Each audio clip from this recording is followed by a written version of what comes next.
বুদ্ধিমত্তা বা AI camera স্থাপনের ফলে রাজধানীর ট্রাফিক ব্যবস্থায় যখন কিছুটা শৃঙ্খলা ফিরতে শুরু করেছে, ঠিক তখনই ট্রাফিক বিভাগের গলার কাঁটা হয়ে দাঁড়িয়েছে ব্যাটারি চালিত অটোরিকশা। প্রযুক্তির কারণে বড় বড় গাড়ি লাইনে আসলেও নম্বর প্লেট আর লাইসেন্সবিহীন লাখ লাখ অটোরিকশার বেপরোয়া চলাচল কোনোভাবেই নিয়ন্ত্রণ করা যাচ্ছে না। আর তাই ঢাকার প্রধান সড়কগুলোকে যানজটমুক্ত করতে এবার অটোরিকশা পুরোপুরি উঠিয়ে দেওয়ার নীতিগত সিদ্ধান্ত নিয়েছে সরকার ও ডিএমপি ট্রাফিক বিভাগ।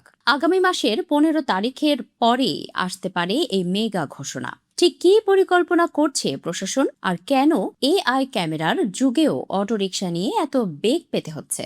ডিএমপি ট্রাফিক বিভাগ সূত্রে জানা গেছে, রাজধানীতে এআই ক্যামেরা চালুর পর সিগন্যাল অমান্য, স্টপ লাইন ভাঙা কিংবা উল্টো পথে চলার মতো অপরাধ অনেক কমে এসেছে। ক্যামেরার মাধ্যমে আইন ভঙ্গকারীদের শনাক্ত করে প্রসিকিউশনের আওতায় আনা হচ্ছে। কিন্তু সমস্যা হচ্ছে অটোরিকশা নিয়ে। এসব যানবাহনের বড় অংশেরই কোনো বৈধ নিবন্ধন বা নির্ধারিত নম্বর প্লেট নেই, চালকদেরও নেই কোনো লাইসেন্স।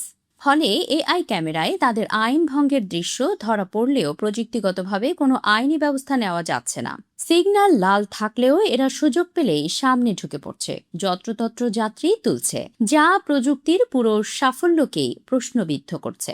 এই পরিস্থিতি নিয়ন্ত্রণে সম্প্রতি স্বরাষ্ট্র মন্ত্রণালয়ে ট্রাফিক বিভাগের একটি গুরুত্বপূর্ণ বৈঠক অনুষ্ঠিত হয়েছে। ডিএমপির অতিরিক্ত কমিশনার মোহাম্মদ আনিসুর রহমান জানিয়েছেন, প্রধানমন্ত্রী দেশে ফিরলে আগামী মাসের 15 তারিখের দিকে সরকারের উচ্চ পর্যায়ের সঙ্গে একটি চূড়ান্ত বৈঠক হতে পারে। তবে অটোরিকশা বন্ধের বিষয়ে স্বরাষ্ট্র মন্ত্রণালয় ও পুলিশ বিভাগ অলরেডি নীতিগত সিদ্ধান্ত নিয়ে ফেলেছে।